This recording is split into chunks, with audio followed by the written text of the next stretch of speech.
नमस्कार दोस्तों। हिंदी साहित्य जगत के मंच से मैं स्वाति कुमारी आप सभी दोस्तों का हार्दिक हार्दिक स्वागत करती हूँ, अभिनंदन करती हूँ। दोस्तों, पिछली वीडियो में हम लोगों ने कबीरदास जी की साखी के बारे में बहुत ही सुंदर ढंग से पढ़ा था। मैं उम्मीद करती हूँ कि आप सभी ने वो वीडियो जरूर देख लिया होगा।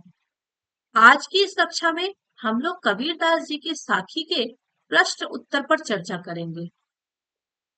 मेरा आप लोगों से ये रिक्वेस्ट है कि आप लोग ये वीडियो लास्ट तक जरूर देखें और साथ ही साथ कॉपी पेन लेकर बैठें, क्योंकि इसमें आप लोगों को नोट्स बनाने की जरूरत पड़ेगी। मैं आप लोगों को एक एक प्रश्न का उत्तर बहुत सुंदर तरीके से समझा दूंगी और एक्सप्लेन भी कर दूंगी। आप लोगों के लिए उसे नोट करना अति आवश्यक है। तो चलिए आज की कक्षा हम लोग शुरू करते हैं। ये है हमारा इंस्ट्रक्शन। क निम्नलिखित प्रश्नों के उत्तर दीजिए। क के अंतर्गत जितने भी प्रश्न हैं, हम सबको उनके उत्तर देने हैं, इसलिए ध्यान से आप लोगों को सुनना है। पहला प्रश्न है, मीठी वाणी बोलने से औरों को सुख और अपने तन को शीतलता कैसे प्राप्त होती है? ये एक प्रश्न पूछा गया कि यदि हम मीठी वाणी बोले, इससे औरों को सुख कैसे मिलेगा और अपने तन को शीतलता कैसे मिलेगी? इसका जवाब है कि मीठी वाणी में यह चमत्कारिक गुण है। मीठी वाणी में क्या है? एक चमत्कारिक गुण है। वो गुण क्या करती है? तो वह मन के क्रोध को शांत कर देती है। मीठी वाणी जीवन में आत्मिक सुख मतलब अपने अंदर आत्मा तक को सुख देती है और शांति प्रदान करती है। वह हमारे अंदर की घृणा और नफरत को समाप्त कर देती है और मन में प्रसन्नता लाती है। मधुर वाणी में बात करने वाले का मन हर समय शीतल और शांत रहता है, क्योंकि इसके प्रभाव से हमारे अंदर की ईर्ष्या, द्वेष, क्रोध आदि चीजें खत्म हो जाती है। इसलिए हम सबको आपस में मीठी वाणी में ही बातें करनी चाहिए। कबीरदास जी ने क्या कहा है कि मीठी वाणी में हम सबको बातें करनी चाहिए। क्यों बातें करनी चाहिए? क्योंकि मीठी वाणी में चमत्कारिक गुण है। वह मन के क्रोध को शांत कर देती है। मीठी वाणी बोलने से हमारे आत्मा तक को सुख मिलता है और शांति भी मिलती है। यह एक ऐसी चीजें है जो हमारे अंदर की घृणा को, नफरत को समाप्त कर देती है और हमारे मन को भी प्रसन्न कर देती है, हमारे मन में प्रसन्नता लाती है। मधुर वाणी में जो इंसान बात करता है, आप देखेंगे कि वह इंसान हर समय शीतल है, उसका मन हर समय ठंडा रहता है। मतलब उनकी बातों में ही आपको ऐसा लगेगा जैसे आपको भी शांति मिलेगी और उनका मन हर समय शांत रहता है, क्योंकि इसके प्रभाव से उनके अंदर के, हमारे अंदर के, सबके अंदर की जो ईर्ष्या है, एक दूसरे से जलन की प्रवृत्ति, द्वेष मतलब एक दूसरे को नीचा दिखाने की प्रवृत्ति, और क्रोध, ये सारी जो बुरी चीजें हैं, नकारात्मक चीजें हैं, उन सब की समाप्ति हो जाती है, ये सब खत्म हो जाते हैं। इसलिए हम सबको मीठी वाणी में ही बातें करनी चाहिए। ये रहा हमारा पहला प्रश्न। अब हम लोग दूसरे प्रश्न को देखेंगे। दूसरा प्रश्न है, दीपक दिखाई देने पर अंधियारा कैसे मिट जाता है? साखी के संदर्भ में स्पष्ट कीजिए। हम लोगों ने कविता में पढ़ा था कि दीप दिखाने मात्र से ही अंधकार दूर हो जाता है। तो दीपक को किसका प्रतीक माना गया था और अंधकार को किसका प्रतीक माना गया था? ये जल्दी से आप लोग कमेंट बॉक्स में कमेंट करके मुझे बताइए। मैं जानना चाहती हूँ कि पहला वीडियो किसने किसने देखा है जिसमें मैंने साखी की व्याख्या की है। तो चलिए अब हम लोग इसके उत्तर को जानते हैं। दीपक के जलने से अंधकार अपने आप मिट जाता है। कवि के कहने का संदर्भ यह है कि जिस प्रकार एक दीपक को जलाने मात्र से ही अंधकार अपने आप दूर हो जाता है और वहां प्रकाश फैल जाता है, ठीक उसी प्रकार हमारे अंदर अहंकार रूपी अज्ञानता भरी हुई है, अज्ञानता भरा हुआ है। अगर हम लोग अपने अंदर ज्ञान रूपी दीपक को जलाते हैं, तो उस ज्ञान के प्रभाव से हमारे अंदर की अज्ञानता, क्रोध, घृणा रूपी अंधकार अपने आप समाप्त हो जाएगा। कबीरदास जी इस पंक्ति के माध्यम से ज्ञान के महत्व पर प्रकाश डाले हैं। इसे हम लोग और अच्छे से समझ लेते हैं। कबीरदास जी क्या कहते हैं, दीपक के जलने से अंधकार क्या होता है, अपने आप मिट जाती है। जिस भी कमरे में आप दिया जला देंगे, देखेंगे वहां अंधेरा नहीं रहता है। तो कवि के कहने का संदर्भ है कि जिस प्रकार एक दीपक के जलाने मात्र से ही अंधकार अपने आप दूर हो जाता है और वहां प्रकाश फैल जाता है, ठीक उसी प्रकार हमारे अंदर भी अहंकार रूपी अज्ञानता ने घर बना लिया है। एक अंधकार हमारे अंदर जो अज्ञानता का रूप है, और उसे दूर करने का क्या उपाय है, उसे दूर करने का उपाय यह है कि हम अपने अंदर ज्ञान रूपी दीप को जलाएं। अगर हम लोग अपने अंदर ज्ञान रूपी दीप को जलाते हैं, उस ज्ञान के प्रभाव से हमारे अंदर की अज्ञानता, क्रोध, घृणा रूपी जो अंधकार है, ये सब क्या होगा, अपने आप समाप्त हो जाएगा। और कबीरदास जी ने इसी पंक्ति के माध्यम से ज्ञान के प्रकाश पर महत्व डाला है कि आखिर ज्ञान कितना महत्वपूर्ण चीज है। ज्ञान यदि हर इंसान को मिले तो उसके अंदर से जो अज्ञानता है वह समाप्त होगा, और मनुष्य के अंदर जो ये बुरी चीजें हैं, क्रोध, घृणा, अहंकार, यह सब कुछ समाप्त होगा। इसलिए दीपक के जलने से अंधकार अपने आप मिट जाता है, मतलब ज्ञान के मिलने से अज्ञानता अपने आप समाप्त हो जाती है। चलिए अब तीसरा क्वेश्चन, ईश्वर कण कण में व्याप्त है पर हम उसे क्यों नहीं देख पाते हैं। क्वेश्चन है कि संसार के कण कण में जहां भी आपकी आंखें जाती है और जहां कहीं भी आप देख भी नहीं पाते हैं, सभी जगह ईश्वर व्याप्त है, मतलब ईश्वर मौजूद है। व्याप्त का अर्थ होता है मौजूद होना, लेकिन हम उन्हें देख नहीं पाते हैं। क्यों नहीं देख पाते हैं? इस प्रश्न का उत्तर याद है आप लोगों को, हिरण, कस्तूरी, कहाँ रहता है हिरण कस्तूरी हिरण के कहाँ रहते हैं, नाभि में, बिल्कुल ठीक। और क्या सभी हिरण की नाभि में कस्तूरी होता है? नहीं, सभी हिरण की नाभि में कस्तूरी नहीं होता है, बल्कि हिरण में भी कुछ कैटेगरी होती है जिसे कहते हैं कस्तूरी मृग, उनकी नाभि में ही कस्तूरी होता है। तो चलिए अब हम लोग इस प्रश्न का उत्तर जानते हैं। कबीरदास जी ने कहा है कि ईश्वर कण कण में व्याप्त है। व्याप्त का अर्थ होता है मौजूद है, किंतु हम अपने अज्ञानता के कारण उन्हें देख नहीं पाते हैं। हमारे मन में अज्ञानता ने घर कर लिया है। इस अज्ञानता के कारण ही ईश्वर को हम मंदिर, मस्जिद, गुरुद्वारे में ढूंढते फिरते हैं। ईश्वर निराकार है। निराकार का अर्थ हुआ उनका कोई आकार नहीं है, वह सभी जगह व्याप्त है। हम हमारे अंदर भी है, इसका हम लोगों को ज्ञान ही नहीं है। ठीक उसी प्रकार जिस प्रकार कस्तूरी हिरण की नाभि में रहता है और अज्ञानता के कारण वह उसे चारों तरफ ढूंढता रहता है। कबीरदास जी ने क्या कहा है कि ईश्वर संसार के कण कण में मौजूद है। जहां कहीं भी हमारी दृष्टि जाए या हम हमारी दृष्टि नहीं पहुंच पाती है, सभी जगह ईश्वर मौजूद है, लेकिन हम अपने अज्ञानता के कारण उन्हें देख नहीं पाते हैं।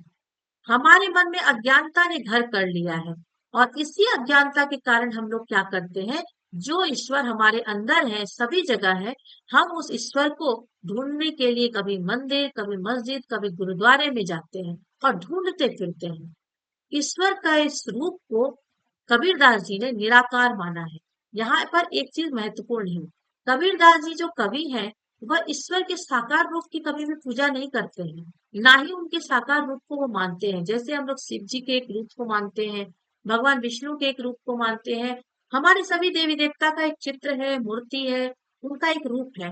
लेकिन कबीरदास जी किसी भी ईश्वर के रूप को नहीं मानते हैं, बल्कि उनका मानना है ईश्वर निराकार है, उनका कोई आकार नहीं है, और वह सभी जगह व्याप्त है, सभी जगह वो मौजूद है, यहाँ तक कि वह हमारे अंदर भी है। लेकिन हम लोगों को इसका ज्ञान ही नहीं है। कैसे ज्ञान नहीं है? तो ठीक उसी प्रकार ज्ञान नहीं है जिस प्रकार कस्तूरी हिरण की नाभि में रहता है, और अज्ञानता के कारण हम उसे चारों तरफ ढूंढते रहते हैं, कभी इधर कभी उधर। हिरण क्या करता है? उसे ढूंढता रहता है, और हम लोग की भी स्थिति उसी की तरह है। तो चलिए, ये रहा हमारा तीसरा प्रश्न। आप लोगों को समझ में आ गया होगा, मैं उम्मीद करती हूँ। लेकिन यदि आप लोगों को कहीं भी कठिनाई लगे या किसी भी तरह का आप लोगों के मन में क्वेश्चन मार्क हो, तो आप लोग तुरंत कमेंट बॉक्स में कमेंट जरूर करेंगे। और मुझसे कोई भी प्रश्न पूछ सकते हैं। चलिए, अब हम लोग आगे बढ़ते हैं। चौथा प्रश्न है, संसार में सुखी व्यक्ति कौन है और दुखी कौन है? यहाँ सोना और जागना किसके प्रतीक है? इसका प्रयोग यहाँ क्यों किया गया है? स्पष्ट कीजिए। इस प्रश्न में कवि ने पूछा है कि सुखी व्यक्ति कौन है और दुखी कौन है। सोना और जागना, ये जो दो शब्द आए थे कि जो सोता है, जो जागा हुआ है वह रोता है, जो सोया है सो हंसता है, आखिर इसके पीछे कारण क्या है? तो इस तरह के जो प्रश्न आए थे, इस तरह की जो बातें कही गई थी, आखिर उसके पीछे क्या कारण है और उसका प्रयोग कवि ने आखिर क्यों किया, इसके बारे में हम लोग जानेंगे। कवि के अनुसार जो व्यक्ति केवल सांसारिक सुखों में व्याप्त है, मतलब वो सिर्फ संसार के सुखों में ही लगा रहता है, वह इंसान सुखी है। और जो इंसान ज्ञान की तलाश में है या जिसने ज्ञान प्राप्त कर लिया है, वह व्यक्ति दुखी है। सोना अज्ञानता का प्रतीक है और जगना ज्ञान का प्रतीक है। जो व्यक्ति ज्ञान को छोड़कर सांसारिक सुखों में लिप्त है, वैसे इंसान को कबीरदास जी ने सोया हुआ इंसान कहा है। और जो व्यक्ति सांसारिक सुखों के पीछे नहीं भागकर ज्ञान की तलाश करते हैं या जिसे ज्ञान प्राप्त हो गया है, वैसे इंसान को कबीरदास जी ने जगा हुआ इंसान कहा है। कवि के कहने का आशय यह है कि जो व्यक्ति ज्ञान प्राप्त कर लेते हैं, वह संसार के सुखों के पीछे नहीं भागते हैं। उन्हें चाहे कितना भी कष्ट क्यों ना हो, वह खुद तो सजग रहते हैं और संसार को भी अज्ञानता के विरुद्ध सजग करने की कोशिश करते हैं। यहाँ पर सजग, आप लोग इसे ग बनाएंगे, सजग करने की कोशिश करते हैं। और इंसान को ज्ञान की प्राप्ति नहीं हुई है, वह इंसान संसार के सुखों के पीछे ही हर समय भागते हैं, उसमें ही लिप्त रहते हैं, जो कि अच्छी बात नहीं है। अब इस बार हम लोग इस थोड़े से आंसर को बहुत अच्छी तरीके से समझ लेते हैं। कवि के अनुसार उन्होंने कहा है कि जो व्यक्ति संसार के सुखों में व्याप्त है, मतलब उनका काम है सिर्फ कमाना, खाना, अपने परिवार को देखना, जगना, सोना, बस इतना ही उनका काम है, वह इंसान सुखी है। ऐसे इंसान कभी भी सच्चे ज्ञान की तलाश नहीं करते हैं और उन्हें अगर कोई सच्ची बात बताए भी, उन्हें उनसे कोई मतलब भी नहीं रहता है। और जो इंसान ज्ञान की तलाश में रहते हैं या जिन्होंने ज्ञान प्राप्त कर लिया है, वह व्यक्ति बड़े दुखी रहते हैं, क्योंकि उनको संसार मिथ्या लगता है। उन्हें लगता है कि ये लोग जिस तरह से सांसारिक सुखों के पीछे भाग रहे हैं, ये सब बेकार है। सच्चा ज्ञान तो कुछ और ही है। और वैसे व्यक्ति जब दूसरों को सजग करते हैं अब सच्चे ज्ञान की तरफ जाए, तो लोग उनकी बात को सुनते भी नहीं है। सोना को अज्ञानता का प्रतीक माना गया है और जगना को ज्ञान का प्रतीक माना गया है। सोया हुआ मतलब आंख खोल के जगा हुआ इंसान जगा हुआ नहीं माना जाता है। आंख खुला है लेकिन वह इंसान के अंदर कोई ज्ञान नहीं है, वो सच्चे ज्ञान को मानते ही नहीं है, तो वह इंसान सही मायने में सोए हुए है। तो सोना किसका प्रतीक है? अज्ञानता का प्रतीक है। जगना किसका प्रतीक है? ज्ञान का प्रतीक है। जो व्यक्ति ज्ञान को छोड़कर संसार सांसारिक सुखों के में लिप्त रहते हैं, उनके ही पीछे भागते हैं, वैसे इंसान को कबीरदास जी ने सोया हुआ इंसान कहा है। ऐसे इंसान आंख खोलकर जगे मिले भी, उनके जगने का कोई लाभ नहीं, वह सोए हुए ही हैं। और जो व्यक्ति सांसारिक सुखों के पीछे नहीं भागकर ज्ञान की तलाश करते हैं या जिसे ज्ञान प्राप्त हो गया है, वैसे इंसान को कबीरदास जी ने जगा हुआ माना है। जो इंसान संसार के सुखों के पीछे नहीं भागकर ज्ञान की तलाश करते हैं, ज्ञान प्राप्त कर लेते हैं, वैसे इंसान को कबीरदास ने कैसा माना है? वैसे इंसान को जगा हुआ इंसान माना है। अब कवि के कहने का आशय यह है कि जो व्यक्ति ज्ञान प्राप्त कर लेते हैं, वह तो कभी भी संसार के सुखों के पीछे नहीं भागते, चाहे उन्हें कितना भी कष्ट क्यों ना हो, वो हर समय सजग रहते हैं। मतलब सही क्या है और गलत क्या है, इनका उन्हें ज्ञान रहता है और जो सही है वो हर समय उस पर ही अडिग रहते हैं। संसार को भी अज्ञानता के विरुद्ध सजग करने की वो कोशिश करते हैं। और आज के समय में इंसान ज्ञान की प्राप्ति नहीं करके मात्र संसार के सुखों के पीछे भागते हैं। कबीरदास जी ने इस चीज को चिंताजनक बताया है कि यह अच्छी बात नहीं है।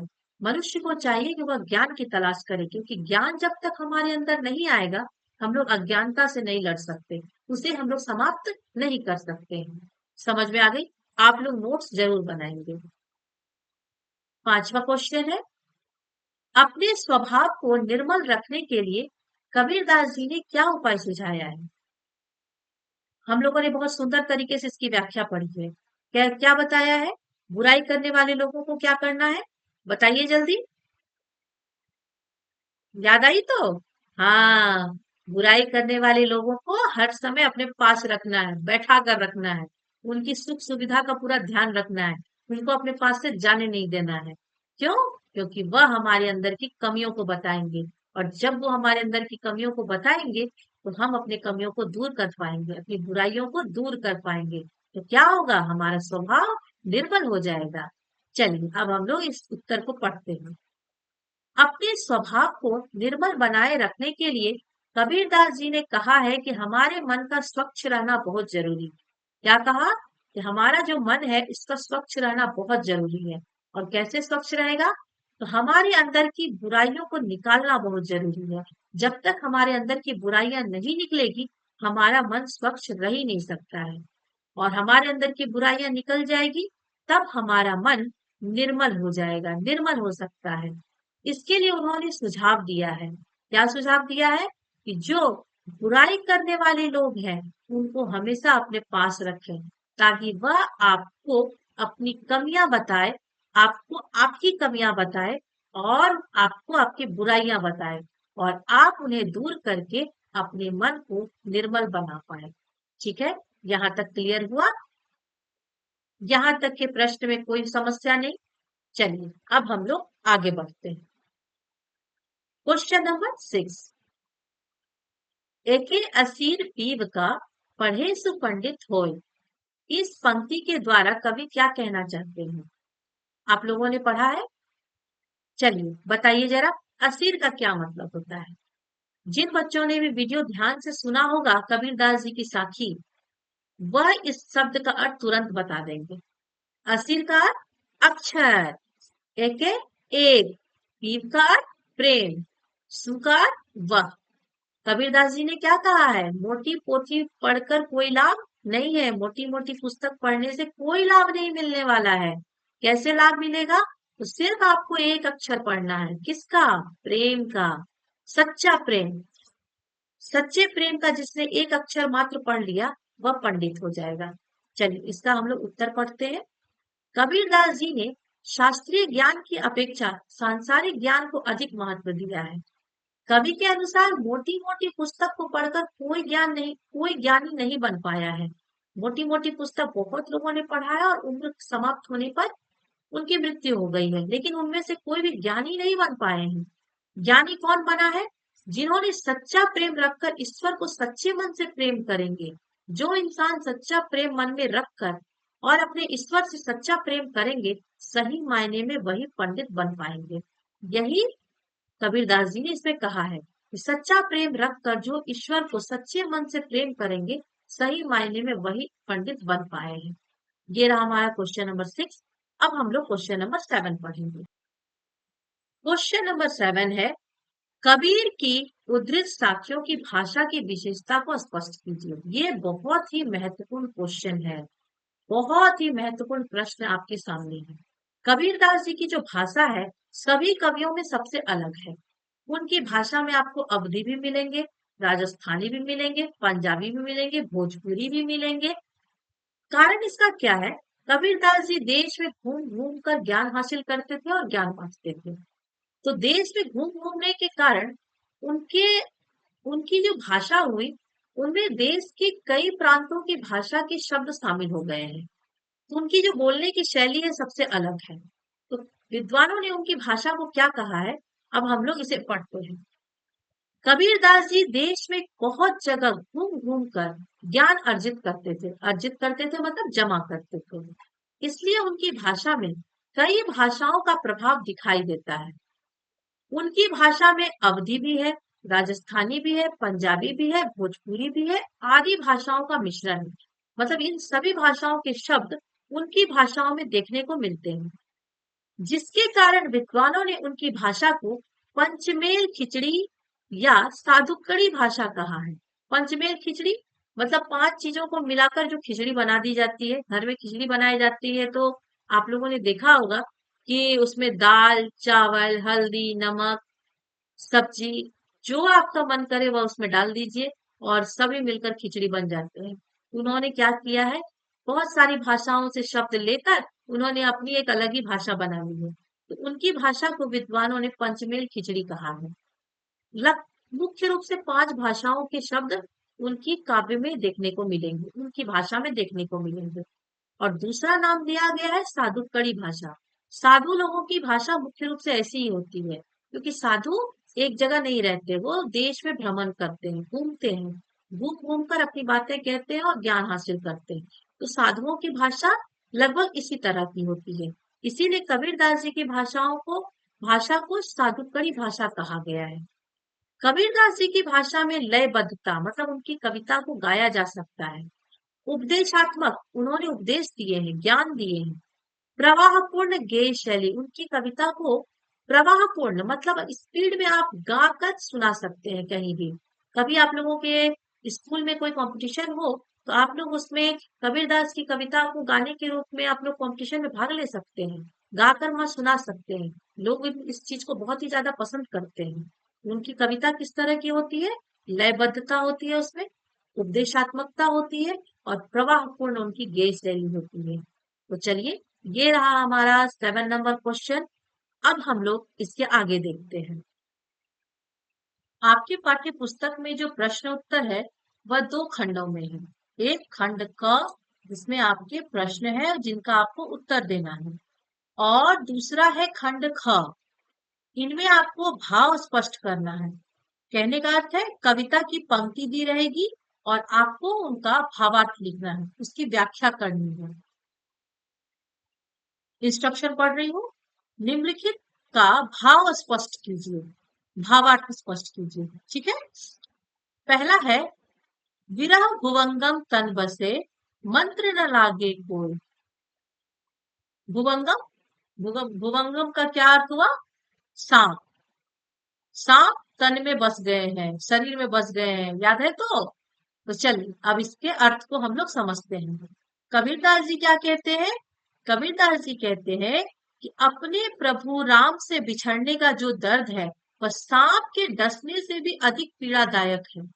सांप के डसने से तो मंत्र आदि असर करते हैं और इलाज भी हो जाती है, लेकिन विरह रूपी सांप जब शरीर में प्रविष्ट कर जाता है, मतलब प्रवेश कर जाता है, तो वह अंदर ही अंदर डसता रहता है, जिस पर कोई मंत्र का असर नहीं होता है। कहने का अर्थ यह है कि जिस इंसान के मन में अपने प्रभु के प्रति सच्चा प्रेम होगा, वह उनसे अलग, उनसे 2 बार हो गया है, एक को आप लोग काट देंगे, लिखेंगे नहीं। वह उनसे अलग होकर जीवित ही नहीं रह सकता, और यदि वह जीवित रह गया तो उसकी अवस्था पागलों के समान हो जाएगी, वह पागल हो जाएगा। कबीरदास जी ने क्या कहा है कि यदि कोई इंसान अपने प्रभु से, अपने ईश्वर से सच्चा प्रेम करता है, तो यदि उन्हें उनसे बिछड़ना पड़े, उनसे उन्हें अलग होना पड़े, विरह का अर्थ ही होता है बिछड़ना, तो वो जो दर्द उसे मिलेगी, वह दर्द सांप के डसने से भी अधिक दर्दनाक होगा। क्यों दर्दनाक होगा, क्योंकि सांप यदि डसे तो उस इंसान के ऊपर झाड़ फूक का असर होता है, मतलब जो ओझा लोग होते हैं वो मंत्र पढ़कर उसकी झाड़ फूक करवा देते हैं, क्योंकि ये सब करवाना नहीं चाहिए। सांप यदि किसी को डसता हो तो उसके लिए सबसे बेस्ट है कि जितनी जल्दी उसके उसे डॉक्टर से इलाज करवाई जाए। लेकिन जिस समय यह काव्य लिखा गया, और आज भी समाज में बहुत ऐसे लोग होते हैं जो सांप के डसने पर उसका इलाज करवाने के बजाय तुरंत उसे ओझा बुनी के पास ले जाते हैं, झाड़ फूक करवाने लगते हैं और वो मंत्र पढ़कर उनका इलाज करने लगते हैं। तो कबीरदास जी ने कहा है कि अपने प्रभु से बिछड़ने का जो दर्द होता है वह सांप के डसने से भी अधिक पीड़ादायक है।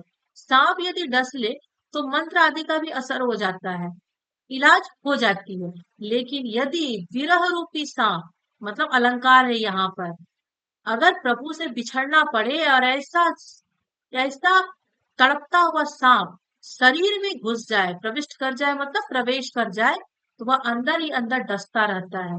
और उसका जो असर होता है उस पर ना तो कोई मंत्र का असर होता है और ना ही किसी प्रकार की उसकी इलाज होती है। कहने का अर्थ यह है कि जिस इंसान के मन में अपने प्रभु के प्रति सच्चा प्रेम होगा, वह उनसे अलग होकर जीवित ही नहीं रह सकता है। और यदि वह जीवित रह गया तो उसकी अवस्था पागलों के समान हो जाएगी। वह क्या हो जाएगा? पागल हो जाएगा। समझ में आ गई अच्छी तरीके से? इसे आप लोग अच्छी तरीके से नोट्स जरूर बनाएंगे। मैं बार बार बोल रही हूँ क्योंकि जब तक आप लोग नोट्स नहीं बनाएंगे आप लोगों की तैयारी पूरी नहीं होगी। दूसरा भावार्थ देखते हैं। काव्य की पंक्ति है, कस्तूरी कुंडली बसे मृग ढूंढे बन माही। आप लोगों ने पढ़ा था ना, कस्तूरी कहाँ रहती है? कुंडली में। कुंडली का अर्थ नाभि। किसकी नाभि? मृग, हिरण की नाभि। तो कस्तूरी हिरण की नाभि में रहते हैं। और ये हिरण कहाँ ढूंढते हैं? पूरे जंगल में घूम घूम कर कस्तूरी को ढूंढते रहते हैं। कहने का आशय यह है, कबीरदास जी ने कहा है कि जिस तरह से कस्तूरी हिरण की नाभि में ही रहता है और हिरण उसे अज्ञानता के कारण इधर उधर ढूंढता रहता है, खोजता रहता है, वही स्थिति हम मनुष्यों की भी है। हम मनुष्य के हृदय में ही ईश्वर है, संसार के कण कण में ईश्वर है, लेकिन अज्ञानता के कारण हम लोगों को यह सब कुछ पता नहीं है और हम लोग उसी भगवान की तलाश में, उसी ईश्वर को पाने के लिए कभी मंदिर, कभी मस्जिद, कभी गुरुद्वारे, यहाँ वहां भटकते रहते हैं। चलिए अब हम लोग इसके भावार्थ को पढ़कर समझते हैं। कबीरदास जी कहते हैं कि कस्तूरी हिरण की नाभि में रहता है, लेकिन अज्ञानतावश वह उसे ढूंढने के लिए इधर उधर भटकता रहता है। ठीक यही स्थिति मनुष्य की भी है। मनुष्य के हृदय में भी ईश्वर का वास है, संसार के कण कण में ईश्वर का वास है, लेकिन मनुष्य यह बात नहीं जानता है और अज्ञानता के कारण वह अपने ईश्वर की तलाश करने के लिए मंदिर, मस्जिद, गुरुद्वारे, इन सभी जगहों पर भटकता रहता है, जबकि वह उनके अंदर ही है। यहाँ तक समझ में आ गई? चलिए अब हम लोग तीसरा का देखते हैं, कौन सी काव्य की पंक्ति है और उसके भावार्थ को समझते हैं। तीसरी पंक्ति है, जब मैं था तब हरि नहीं, अब हरि है मैं नाही। हम लोगों ने समझा है क्या कहा गया था इसमें? इसमें कहा गया था कि मैं का अर्थ क्या है? बताइए। मैं का अर्थ मैं का अर्थ अहंकार। मैं का अर्थ क्या होगा? अहंकार। जब मैं था, कहने का अर्थ है जब मेरे अंदर अहंकार था, तब हरि नहीं, तब मुझे भगवान की प्राप्ति, ईश्वर की प्राप्ति नहीं हुई थी। अब हरि है मैं नहीं, और जब मेरे अंदर से अहंकार समाप्त हो गए, अहंकार अब खत्म हो गए, तो अब मुझे हरि की प्राप्ति मतलब भगवान की प्राप्ति हुई है। इसी को अब हम लोग यहाँ समझेंगे पढ़कर। कबीरदास जी कहते हैं कि जब मेरे अंदर अहंकार था तब मुझे ईश्वर की प्राप्ति नहीं हुई थी।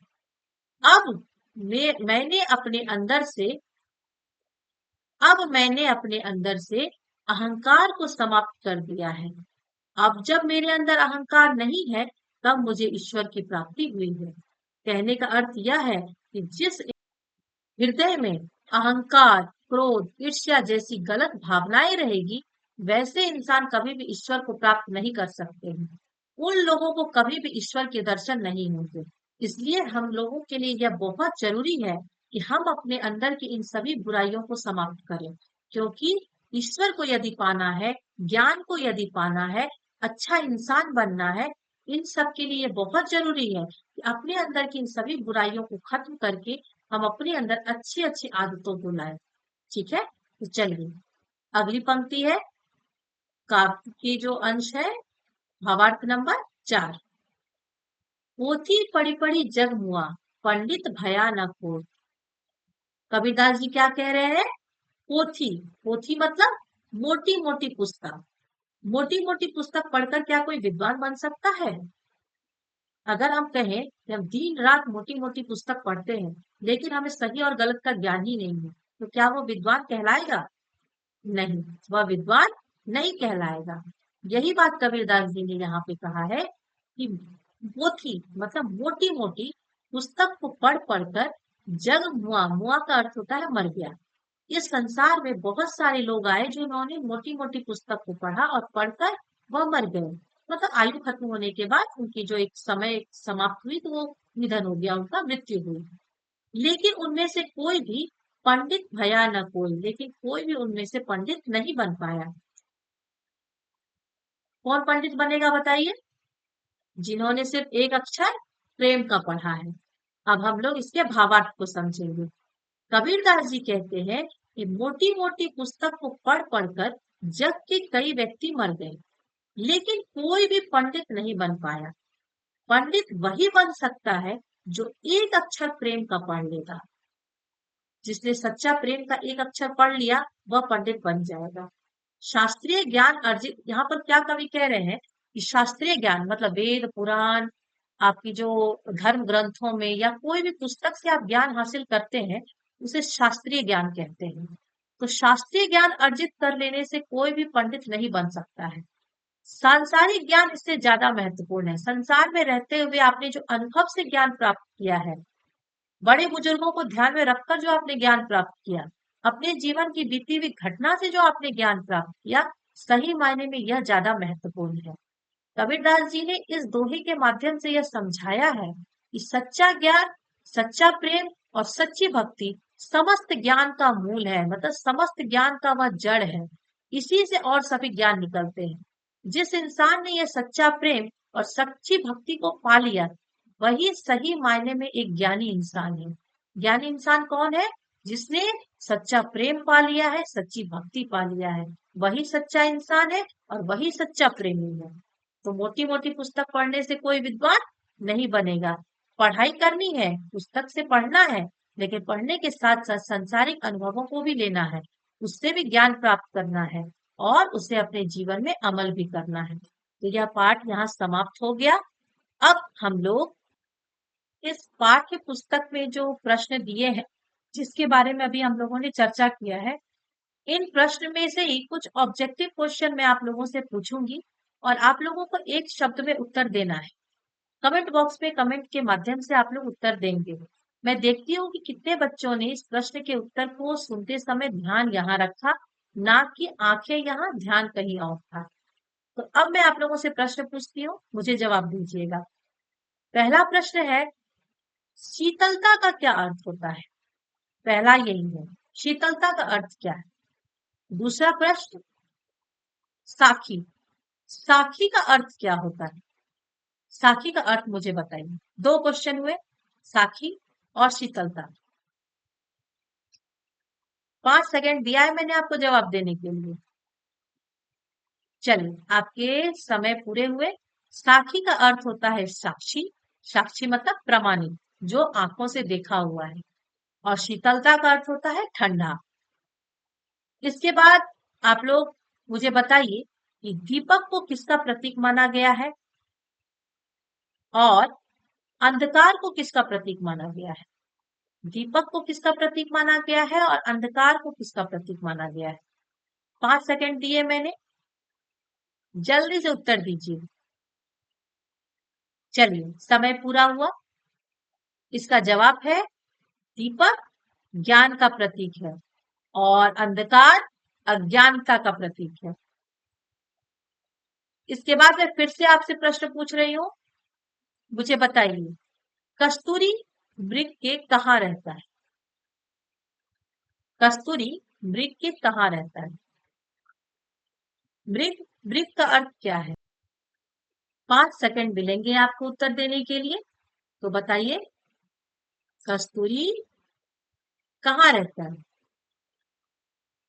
इसका उत्तर है, कस्तूरी मृग की नाभि में रहता है।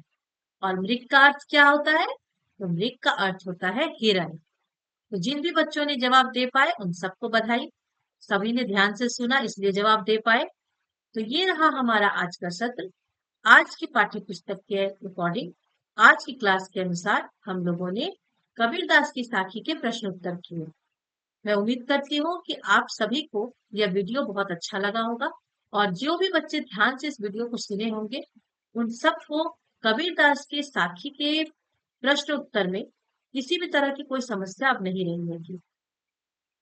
मेरा आप लोगों से यह रिक्वेस्ट है यदि आप लोगों को मेरे वीडियो अच्छे लगते हैं, आप लोग मेरे वीडियो को लाइक करें, फीडबैक के रूप में कमेंट सेक्शन में अपनी कमेंट दें और जितना ज्यादा हो सके इसे शेयर करें। मेरे चैनल को सब्सक्राइब जरूर करें ताकि मेरी आने वाली अगली वीडियो सबसे पहले आप तक पहुंचे और आप भी उसका लाभ ले सके और औरों को भी शेयर करके उनको भी लाभ लेने के लिए प्रेरित करें। ठीक है, तो मैं अपना क्लास यही समाप्त करती हूँ। Thank you.